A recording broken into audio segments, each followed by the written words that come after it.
Welcome to the First Team College Football Recruiting Show with former NFL QB Matt Sims, Irish Breakdown Recruiting Analyst Ryan Roberts, and former college long snapper Joe DeLeone. We're back here on the First Team College Football Recruiting Show. I'm Joe DeLeone, joined by former NFL QB Matt Sims and Irish Breakdown Recruiting Analyst Ryan Roberts. We're moving on to one of our last position groups that we're going to be discussing for the 2023 class of recruits this year, that being the safeties. If you missed any of the other position groups that we discussed, make sure you go back and you check them out because there's a lot of great analysis that we've done so far. We've got four very fun safeties we're going to be talking about today. Those four being Caleb Downs, Tony Mitchell, Peyton Bowen, and King Mack. Guys, this grouping, very, very fun.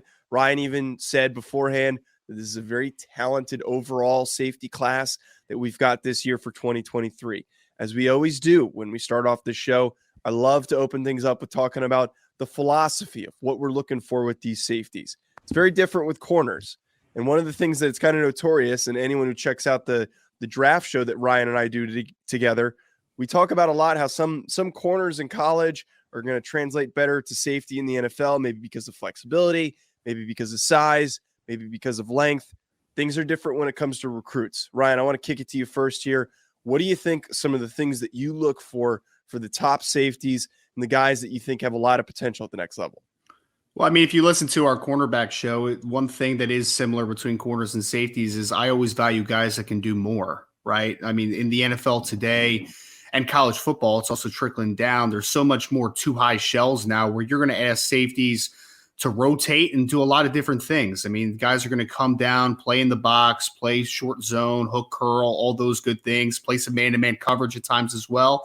And then you're going to get rotate to the middle of the field where you're going to have to be that single high type of dude who can make some plays working from depth. So anytime that you have guys that can do more at a higher level and make a bigger impact, that's always going to be more valuable to me personally. But the thing I love about safety in today's game, Joe, is that football is so predicated on creating mismatches now that the safety position has come very compartmentalized. There's guys that do one thing extremely well and they have a role in a defense, right? So you can find roles for different players. I mean, you're seeing a lot of safeties that are more nickel types in the game today. So finding the compartmentalized roles is very important, but for separating the good safeties from the great safeties or the great safeties from the elite safeties, for me, it's about how many different ways can you impact the game. The more you can do, the more valuable you are to me.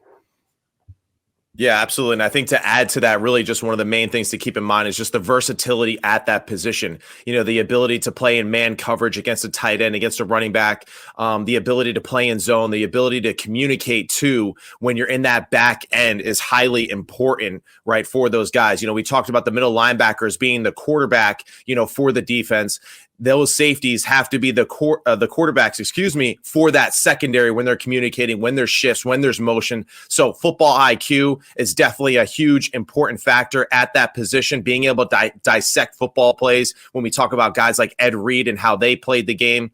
So that's important. The ability to cover ground is always a big deal too. And unlike with corners, when we're talking about safeties, you have to be a really good tackler at the safety position because you are the last line of defense. Corners, we understand they can make business decisions, but at the same time, safeties, they're in there on 4-down territory all the time. They're in there on goal line. They're in there in short yardage, so they have to be involved in physical as well. Yeah, and I think range is a great note too, Matt, because range we're going to talk about it a lot today, right? But it's also people need to understand that range means different things for different styles, right? There's some players on this list that are just super fast in a straight line and flexible players, so they create range. But Kyle Hamilton, for instance, that came out of Notre Dame last year in the NFL draft, he was a rangy player, but his range was much different than like a Peyton Bowen's is going to be, for instance, right? Kyle Hamilton was more length, long strides, explosiveness. Some guys create range and physicality in different ways, and I think that's why I'm excited about this show in particular, because we have so many different size profiles on today's show, so many different styles and so many more ways that people can win, but win in different ways, which I think makes it fascinating for how you watch safeties today. For sure. Yeah, absolutely. And I think safety too, excuse me, I think safety too is a position where you just hit it on the head there, Ryan, that you can have so many different size profiles. I think every other position group, you're kind of pigeonholed to having a guy fit a specific size that you need him to be. Tackles need to be a certain size, guards need to be a certain size, defensive ends, defensive tackles.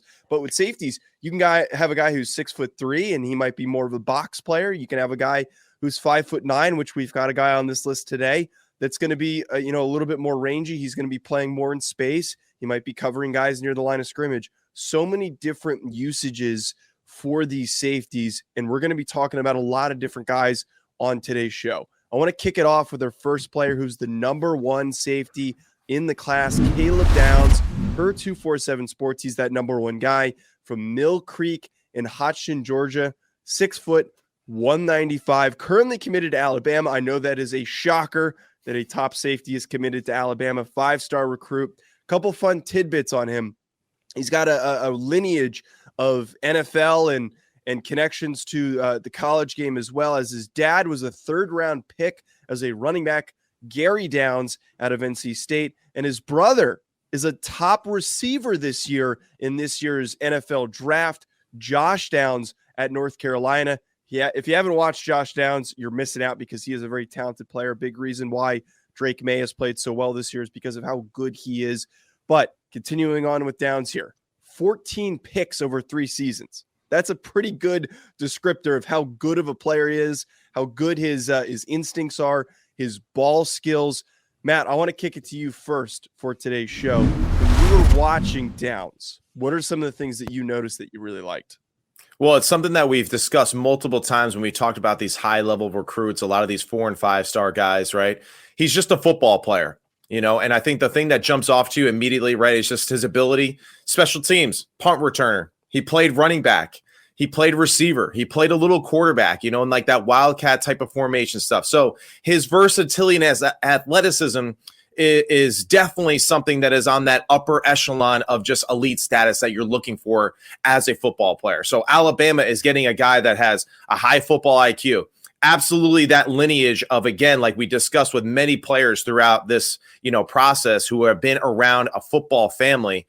He's around a lot of people that have done it well at a high level. And for a fact that like their Thanksgiving when they're watching football games, is different than, your average Joe's, no offense, Joe, it's just your name, but just your average Joe's Thanksgiving watching football, right? So the football IQ was definitely high, right? Tracks and catches the football extremely well. That's why he has those interceptions. The thing that I always really, need to see from the safety position is just that fearlessness, that ability to tackle, right, and just strike somebody. And he absolutely displays that on multiple times. And the one thing that I think is really jumps off to me that maybe, I don't know if you guys caught it, he takes the most like amazing angles to every tackle on the field. And that's, to me, like, that is a football awareness and an IQ that is not taught. That is just him naturally knowing that here goes the guy running. I got to run at a 45-degree angle. All of us have to do the math equations for him. He doesn't do it. He just turns and runs, and he knows exactly where to be and cut off that angle. So those are the things that really excite me. And then again, the ability to play potentially in the box and at the free position, I think is another bonus for Alabama going forward. Look, Matt, I think that there's cliches that are always thrown out because right. Obviously your dad was an NFL player for a long time, very successful. Your brother was a quarterback as well at a high level.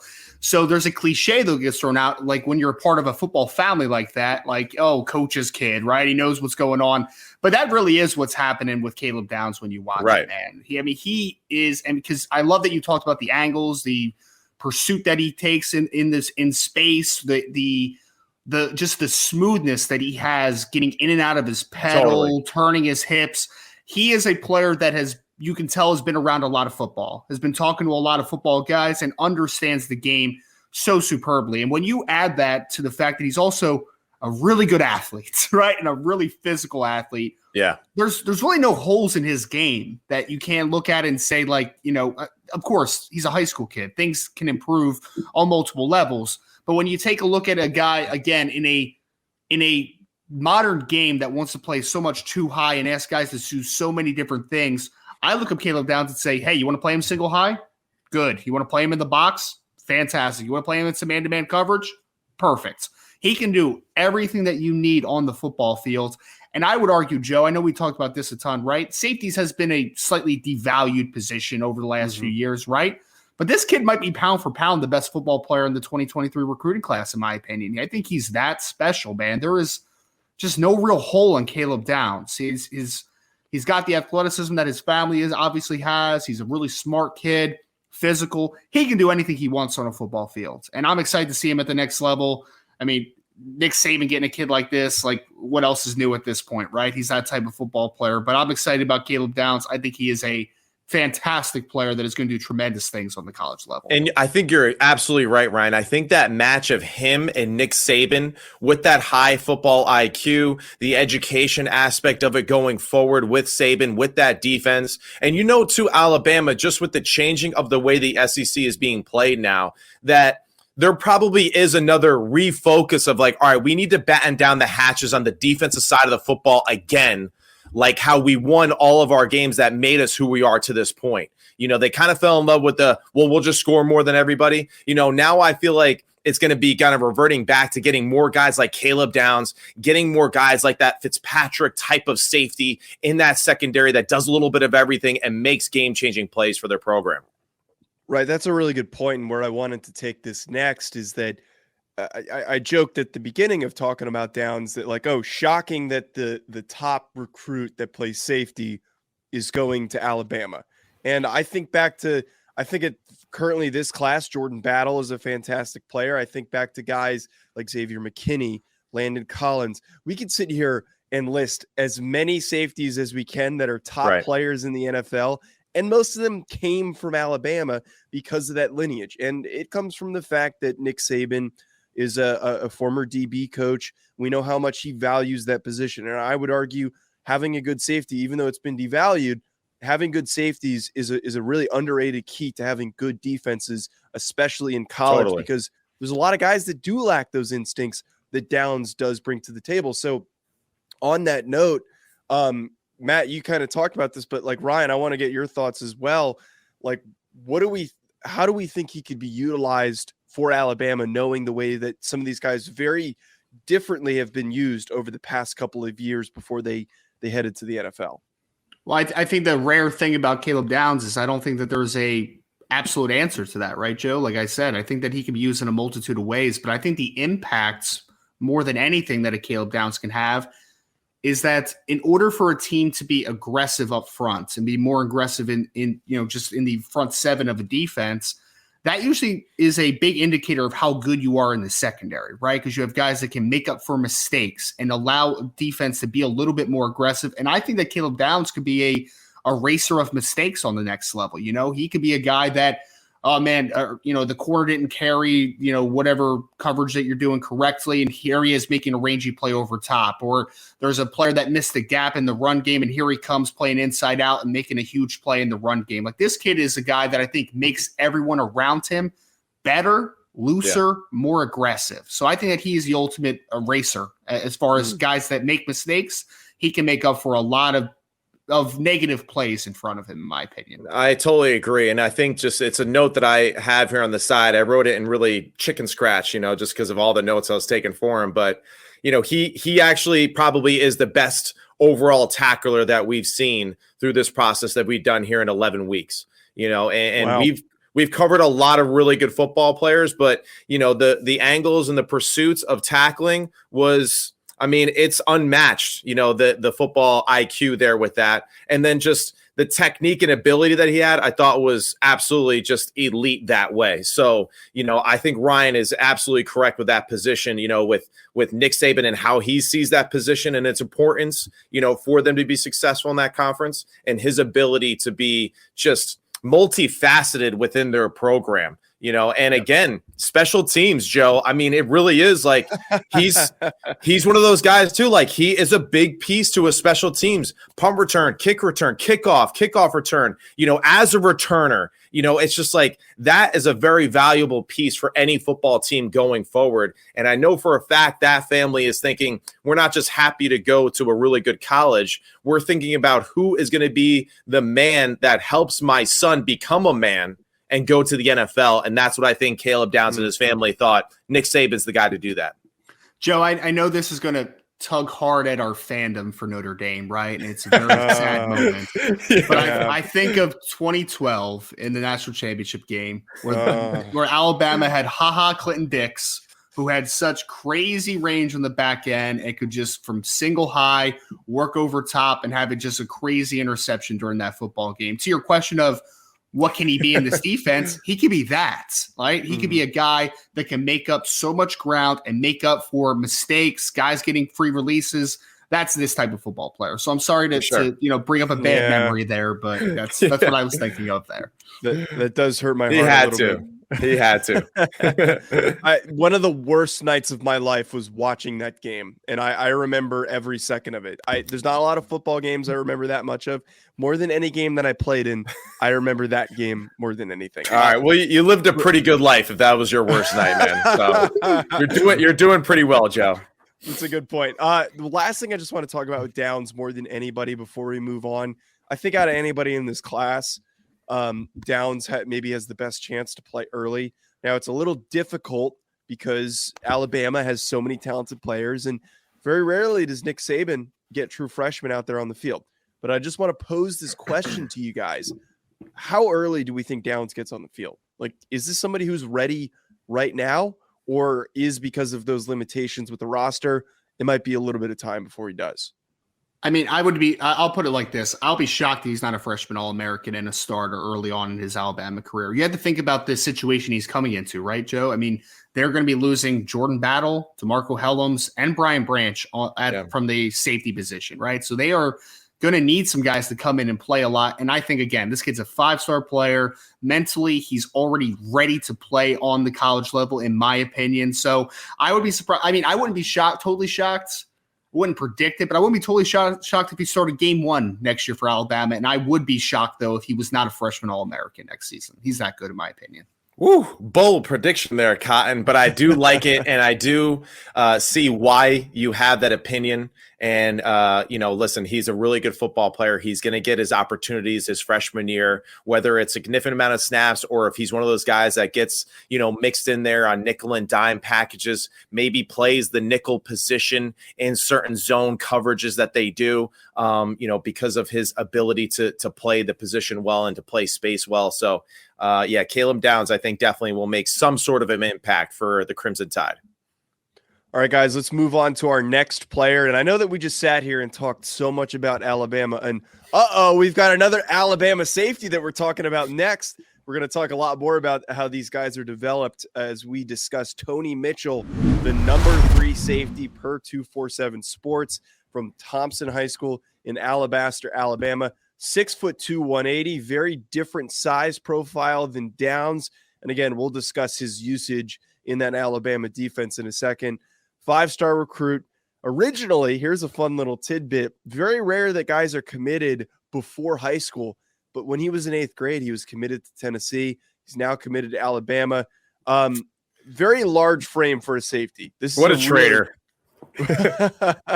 I know that you're definitely upset as a former Tennessee guy that he's not going to play there, but big kid, huge frame. Love the coverage skills that we saw on tape from him, which tends to not usually be the case for these bigger safeties. They tend to just be guys that love to hit, that love to play in the box. Instead, he shows some really nice coverage skills. Ryan, I want to kick it to you first, talking about Mitchell. What are some of the things that you liked when you watched him? Yeah, I mean, in the beginning, we talked a little bit about how guys win, and they can win a lot differently, right? Like, this is a kid who length is the thing that pops on film immediately. You talk about 6'2", he's got long arms, and he played a lot of corner, obviously, for his high school, right? So you see some press man qualities where I could even look at him and say, like, maybe he could be a press man corner at the next level. But for me, I look at the versatility he has, the ability as a striker. I think he needs to be a little bit more consistent as a tackler, but he can strike. He gets some pretty good coverage skills, and he's got length. So I look at him, Joe, and I'm like, with a Caleb Downs as maybe your more traditional free safety type, this is a kid that molds perfectly with him, though, because he can come down into the box. He can work over tight ends. He can play man coverage against certain slots, right? Like, I don't know if I want him playing against the quick, the Wes Welkers of the world, right? But working against some tight ends, working against bigger slots that a lot of teams are using now, I think Tony Mitchell has a chance to be that true modern-day strong safety type that has a little bit more man coverage skills than maybe they had in the past. So this is that downhill physical dude that I think the physicality and the length that he has is really going to be his big selling point at the next level, because he's going to be able to match physicality in the run game and in the pass game. Yeah, it's a great point, Ryan. I mean, he's 6'2", 180 right now, and I can just already see just a year from now in that Alabama weight room, this dude is going to be 6'2", 6'3", and he's going to be close to 205 pounds and just like a missile in that secondary. I love the fact that he's getting experience at the high school level at the cornerback position. I think that's going to serve him extremely well at the next level. I do think that he is going to have to transition into a safety role position, and I do see him a little bit more as that, like Ryan alluded to, a physical box safety that can almost act as like a physical presence, as almost a linebacker or a guy that can really cover well in zone and in man coverage, like he said, with certain matchups. I love the fact that he strikes violently. In that case, hey, he might miss big, but man, when he hits, it's a big hit and it is powerful, right? So there's multiple times you can see where he is causing a lot of damage, to that health bar at the top, when he hits people. So I was really impressed with that. I also like the fact too, that when he had his interceptions, he is a very good interception returner. We definitely saw the fact that he might not have the burst and the speed in a few of them, just because he kind of got hawked down to the 2-yard line on two of them. But other than that, he does have a level of just being comfortable with the football in his hands when he does pick it off, which I think is a great skill to have. And I also think that just, he's got good instincts as well, just like Caleb Downs. And to me, for Alabama, if you got two guys like that in your back end communicating with your defense, that is a huge bonus for your team going forward. I know it's super cliche to say with these big guys, but the one thing for me that we talked about, the coverage skills is huge, but it's super cliche with big safeties to talk about how they, they're not afraid to get their nose dirty. You see a lot of that with him, his willingness to make plays on the football, and you need that for a bigger safety. That's how he's probably going to be used at Alabama. So it's funny how we talk about Downs and then we talk about now here with Mitchell, that it's the opposite pairings of Alabama safeties that we usually see. We usually see the faster, more athletic, twitchy guy, and then we see the bigger body player that plays that star role, I believe is what they call it in that Alabama defense. That is your Xavier McKinney's, those types of guys that play down in the box. They play a hybrid safety-like position where they're making a lot of plays near the line of scrimmage, but they're also being asked to play as a safety. So again, I want to pose this question here for Mitchell. How do we think he's going to be utilized? Is it going to be in that hybrid linebacker type position, or do we think he's got a little bit more to his game? Me personally, I would love to see what he can do a little bit closer to the line of scrimmage, because I do think he is the type of guy that in some of these sub packages where he's going to win a lot of battles versus tight ends that are blocking, versus running backs that are blocking in protection, and then has the speed and the football IQ to potentially be a really big threat, in a lot of those blitz packages in certain situation. So I would love to see him more in a physical position where he can dominate smaller opponents on a regular basis. Yeah, I share the same mindset there, Matt. I think that for me, I want him playing a physical style, especially early on, as he kind of gets more comfortable working in space, doing those types of things. But I think that there's a certain quality down the road, Joe, where a year from now, 2 years from now, when he's more in that 205-pound plus range, where this might be a dime backer in certain situations as well. He has that type of quality as well. I don't think he's ever going to be a full-time linebacker. That's not what I'm saying. But as a strong safety type that can kind of do some versatile things on the second level on top of being the tone setter for a defense. Like that's his biggest role for me at the next level is play that mid-hole, short zone type of role where he's able to play in a little bit more condensed spaces, but make his impact known from physicality. That's what I see with Tony Mitchell. So I agree with Mac tremendously that I want to see him closer to the line of scrimmage because I think that the impact in the run game and in short zone, I think is going to be his biggest calling card because he's just that type of physical player. Great point. Yeah, a lot of good things that you get from his build, and I think that there are so many different ways that he could be utilized. We know that Nick Saban is a very creative coach, and whoever is going to be their defensive coordinator next year, assuming still the same guy, they're going to find a lot of fun ways to utilize him as well. This pairing of Alabama players, the perfect typical Alabama pairing, it'll be fun to see how they end up working together. Our next player, and I got to say, I love how on this show today that we ended up with the grouping that Ryan put together. It's a lot of guys that are going to no, that's not like a knock or anything. It's a lot of guys that are going to play at programs that are notorious for having really good safeties. And so our next guy, Peyton Bowen, who's committed to the University of Notre Dame. This is a guy who Ryan has a close eye on because of your coverage of Notre Dame recruits over this past year. We have a very long lineage of talented Notre Dame safeties as well. I think all the way back to Harrison Smith. I also think to recently with Brandon Joseph and Kyle Hamilton. There are so many great Notre Dame safeties, and I think Peyton Bowen has that potential to be that next guy. He is the number 2 safety per 247 Sports from Geyer High School in Denton, Texas. 6 foot, 185, 5-star recruit, somebody who was utilized everywhere. And we were talking about in the pre-show when we were discussing these guys that he might have the highest upside out of all these players because he is a freaky athlete. So I want to go to just Ryan here first because of your coverage of Bowen. What are your thoughts on him and why do you like him so much? I mean, the freak athlete part is the thing that really catches your eye, right? I mean, he's 6 foot, 185. He has a good frame where he's going to play, right around 190 plus pounds and 6 foot with decent length. But Joe, I think from me, the upside that he has as a pure coverage safety is the highest of anybody we're talking about today. Because I think that he is the loosest athlete when you're talking about guys that kind of can work, hash the sideline and really open his hips and run. Like, I think that that's what this kid is. He's a true free safety type, can play middle of the field a ton when you need him to. And he has just that range on the back end where, I mean, he was clocked in the high 4.3 range this offseason multiple times, right? Like, he's that type of athlete that's going to be able to really cover a ton of ground. And he'll also hit. It's not going to be his calling card, but he tackles well. He's physical in his own right. But the coverage ability, and then you see also what he does on special teams. I mean, he's got 4 punt returns for touchdowns this year. He's a dynamic athlete with the ball in his hands.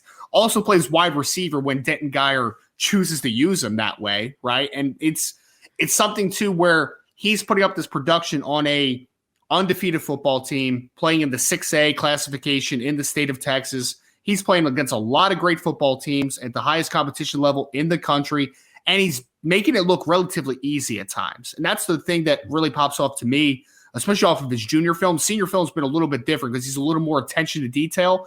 But on junior film, man, like there's some reps where he's high in his pedal. It doesn't look like super nuanced and comfortable, but then he turns a run and you're like, well, he can just make up for it because he's such a good athlete, right? So as he continues to mature, technically gets more sound, I think this kid has the upside to be one of the best coverage safeties in all of college football. Like, I think he has that type of upside because he has athleticism, proactiveness, and he's just a really good, talented football player with the ball in his hands as well. I think he's going to be able to create a lot of turnovers on the next level.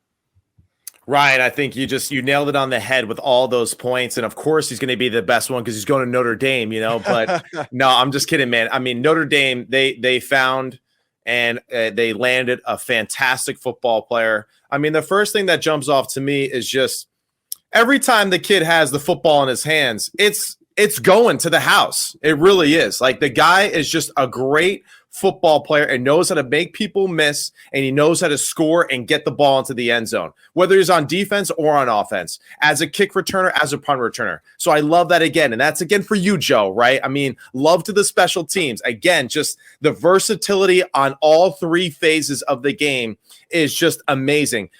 Peyton Bowen is my favorite safety out of this group, with Caleb Downs being number 2. I think the reason why I went with Peyton is because of all the things that Ryan just alluded to. I think that his speed and the ability to cover ground is like on another level. I really do. I think one of my most favorite plays was him just breaking up a pass. They did a switch release. He was covering the inside post. The guy threw the outside go route. He did a 180 turn running full speed and broke up the pass. And, most people that would do that would fall on their face, So the fact that he was running full speed down the field, turned in a completely 180 degree direction and broke up the pass was just an unbelievable play to me. And it was only a pass breakup. But to me, that was the one where I was like, yep, that is like an asterisk right there, because you just don't see that very often. He's great with the football in his hands. His change of direction is extremely impressive. Notre Dame, I think, needs speed on the field, and I think he is just the perfect football player to balance with that toughness, that attitude of the front seven, for him to be, as Ryan pointed with Caleb Downs, is that ultimate eraser on the back end for that Notre Dame football team. Great find by him, and I just really excited for him, and his progress at that school. Yeah, no, I think he's going to be tremendous. And after he committed to Notre Dame, because he ended up committing in January, I believe, or December of last year. Since then, Matt, you should hear some of the pitches he's been getting from other schools, man, to try to get him to flip. It's like, you could come play wide receiver here, give me some more NIL money. Like, there's a lot of stuff going on, man. But he's a tremendous talent, and I know Notre Dame's going to be very happy to have him. And hey, Notre Dame, put him at receiver too. Why not? I mean, so. He'll be an early favorite to receiver. I think that he's toyed with it, but he's a safety at the next level, right? But I will say this, Matt, to your point, I would be very surprised if he wasn't the punt returner day one for Notre Dame next year. No doubt about that one. Definitely has to be in the 2 deep for that. There's no debate for that at all. Now, Ryan, with your knowledge of this Notre Dame defense, how do you think he's utilized? Where do they place him? Yeah, so under Al Golden, with how they're running kind of their defense now, is they're running a lot more. Well, it's still a 4-2-5 by trait, right? But they're running a lot more 4-2-5 nickel. So that instead of using a traditional rover, they're using a nickel back a lot in this defense now. So I think for me, how Peyton's going to be used is he's going to be the boundary safety in Notre Dame's system, where in a lot of cases when they rotate, he's going to be the guy that's rotating to the middle of the field because they want him working from depth a lot more. But I also wouldn't put it out of the realm of possibility, at least in year one, Joe, that if Notre Dame is not comfortable with their nickel position, because that's the other thing about Peyton Bowen is I think he's a tremendous change of direction player as well. Yeah. I definitely like him more working from depth than working close to the line of scrimmage, but there's a world where year one, you're like, Peyton, I need you to have a lot of reps at nickel this year and just kind of be that guy that can play some man-to-man coverage. But ultimately, I think long-term, as long as the defense stays the same over the next couple of years during the duration of his career, he's that boundary safety that when they rotate is going to be rotated to the middle of the field a ton, because I think that the dynamic range that he has working from the back end and covering up a lot of ground, I think is best utilized in that role, kind of in a rotation role. And I think that's going to be huge for him too, because I think one of his natural traits that we saw in film routinely is just his ability to see plays unfold, and he had a very natural ability of being able to dissect kind of where the quarterback was looking, the routes that were being run at him, and his ability to then adjust and maybe play a little bit more aggressive to certain routes, knowing that he had the speed and the ability to cover and go and cover the other guy if they were thrown to him. So, that's where I think Al Golden will have a really fun time and just teaching him the nuances of being a high-level safety because he's done it for a long time now at the college level, and he's a great coach. Yeah. And, Joe, I'd also say this. When you look at Marcus Freeman's kind of background as far as what he was at Cincinnati and then moved on to Notre Dame, especially in Cincinnati, they love the versatility that you can have on from the defensive backs, right? Like you talk about everyone's going to talk about Sauce Gardner and Kobe Bryant, but they also had a guy like Brian Cook, who was a converted cornerback that was playing safety as well. So they really like versatility on the back end. They like guys that can do a lot of different things. So again, year one, I wouldn't be surprised if Peyton ends up starting at some point down the line during the season, but also, he's getting a lot of nickel reps because I think he brings a versatility for you in coverage that you need on the next level. Yeah, but Bowen will certainly be able to contribute early, and it'll be exciting to see, especially me as a Notre Dame fan. I can't wait to watch him play on Saturdays. Our last player that we're discussing on today's show might have the coolest name, King Mack, number 8 safety per 247 Sports, St. Thomas Aquinas High School in Fort Lauderdale, Florida. We know the lineage of talented players that have come from that St. Aquinas High School in Florida. 5'11", 180 pounds, not exactly 5'11" on tape, and maybe he's a little smaller than that. We'll discuss some of those limitations in a second. He's currently committed to Penn State. He's a 4-star recruit. And again, we know all the talented players that have come out of Penn State playing that safety position. Most recently, Jaquan Brisker, who is a member of the Chicago Bears. Matt, I want to go to you first for King Mack here. What are some of the things that you liked when you were watching him?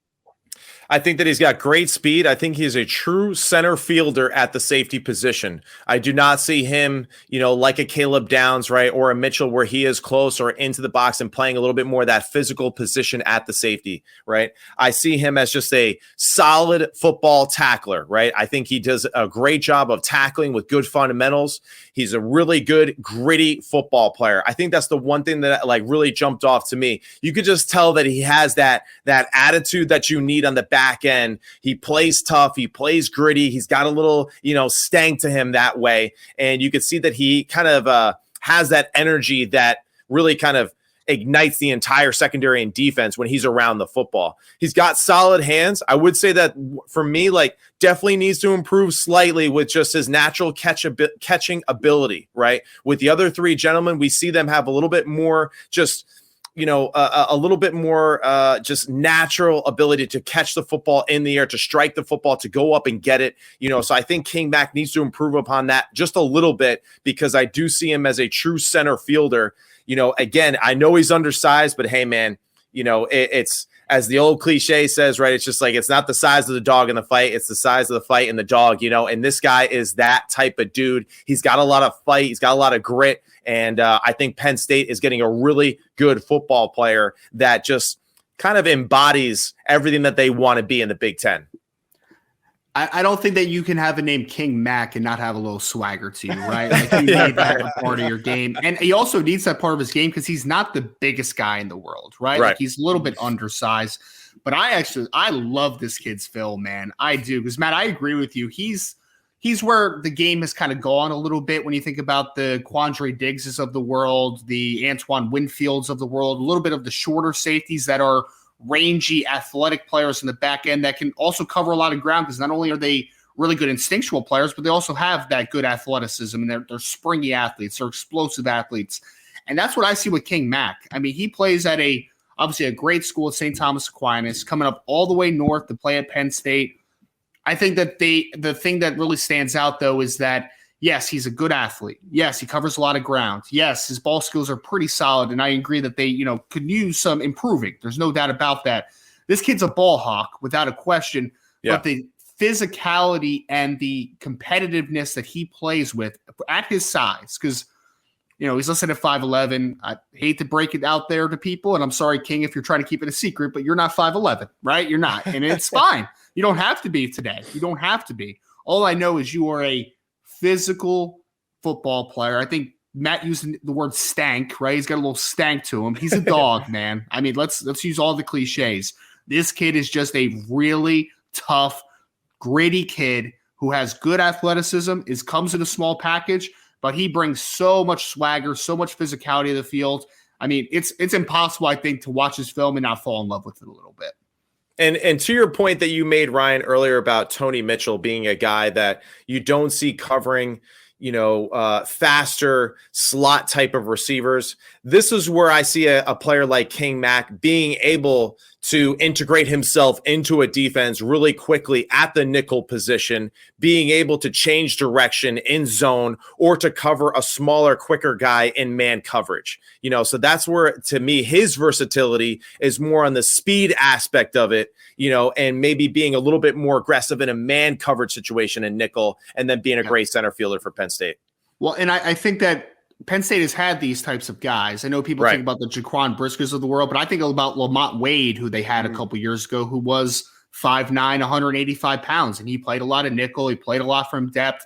I think that this is a more athletic version of Lamont Wade, potentially, which Penn State has shown that if you are that type of player, you have a role in this defense. For sure. So I just want to ask you guys this before we wrap up, and we already kind of touched on it a little bit, but to reiterate it, it is worth acknowledging that size being on the smaller side, there are going to be limitations. Do we think that there are any limitations for Mack here in his game? I mean, I would say this, right? Are there going to be limitations in the run game at times?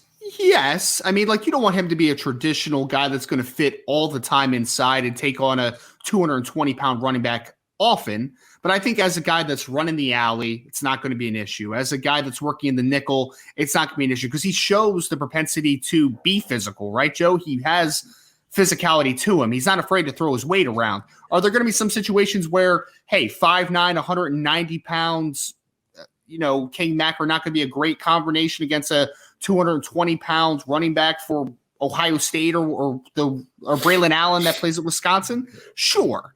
But those situations aren't going to happen a ton. It's just more about understanding how to use him properly because I don't think that the physicality is going to be at the turns. I mean, hey, every football player, every person in this world has limitations at some point, right? In some sort of field or another, right? So, the other safeties that we discussed, they might not be as good, in certain man coverages versus speedy guy. King Mack is going to be the guy that does that for that defense, right? I think has that ability, right? True center fielder and cover ground, right? So it's all right, hey, he might have limitations as far as size, but he makes up for a lot of the limitations that some of these other safeties we talk about have in other situations. So I think Ryan is exactly correct. It's really just going to be, can you maximize his ability and put him in as many situations as possible, to make the biggest impact for his football team.